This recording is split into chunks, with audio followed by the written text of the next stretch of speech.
Hi, it's now time to find out what I learned this week. Or I should say the last couple weeks, because it has been crazy and I haven't been able to make these on a weekly basis. So I've kind of been keeping a small running list. So let's just get to it. No excuses, right? So let's talk about Maui. If you don't know, Maui has been devastated by wildfires. The entire town of Lahaina has been destroyed. A lot of people have lost their lives. A lot of people have lost everything. A lot of people have been displaced. It is heartbreaking. It's just devastating. And I really don't know what else to say other than my heart goes out to everyone. Now, for the tourism industry, obviously, one of our main thoughts was to get, if we had clients there, to make sure that they were, first of all, safe, to make sure that we could get them home if they needed help getting home. We are now starting to roll into the process of what to do about trips that are going there. So, in terms of, let's talk about cruises. Cruises are pretty much skipping Maui right now.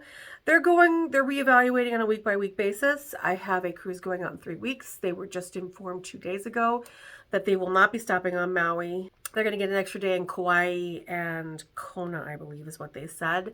The excursions, if you have excursions planned to Maui, they are just automatically canceling them for you and refunding you the money, and giving you the option to book other excursions as well. If you have a land-based trip to Maui, my advice would be to, at least for the time being, reschedule to other islands. Now, there are conflicting reports on whether or not people should visit Maui. There were parts of the island that were untouched that are tourist areas. There have been a lot of advocates and celebrities that have been very outspoken about people staying away, they shouldn't be there. But I was reading articles today about local business owners in the areas that have not been affected, that their businesses and livelihood are now in danger as well. So they really don't want people to not come. To be completely honest, there's no easy answer to this at all. Here's the one thing I will say. If you decide to go to Maui, do not go to Lahaina. Stay away from that area. There is a lot of search and rescue still going on there. There are a lot of people trying to pick up the pieces. You don't need to be there, so don't go there if you decide to go to Maui. That's all I'm going to say on that subject, because I can't make that call for people. And I can't speak for the people of Maui. But for now, if you're not traveling within, like, say, the next month, I would say hang tight, because there's a lot of people trying to adjust. Airlines, the tour companies, the hotels, everybody is trying to make these transitions for people as smooth as possible. But obviously, the main concern is for the people who live there right now. So let's talk about Europe. Starting in 2024, United States citizens will need to have a visa to visit the countries of the European Union. Now remember, the UK is not part of that.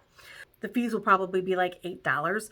So it's not a lot of money. It's just basically paying for the visa. People from Europe actually have to have a visa to come here. So I have not seen the website yet. I don't think they've quite finished all the technology to do the visas yet, but I do know this. The visa process will open up 90 days before your trip, so you have plenty of time to get your visa. It has to be completed a week before your trip, and they're recommending to start applying on the 30-day mark just in case. Last but not least, I did a Where Are We Going on the Blarney Stone. And when I was researching the Blarney Stone, I kept seeing mention of toilet, like the Blarney Stone was part of the toilet, so I actually dug into it, and I'll be doggone, the Blarney Stone was actually part of a toilet.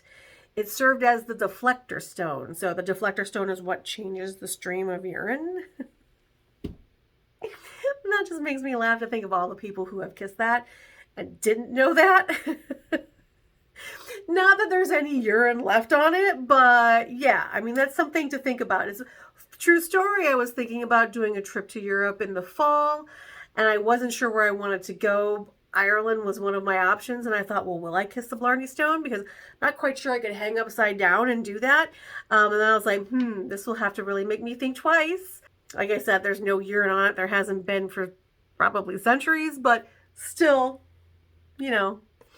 it was part of a toilet.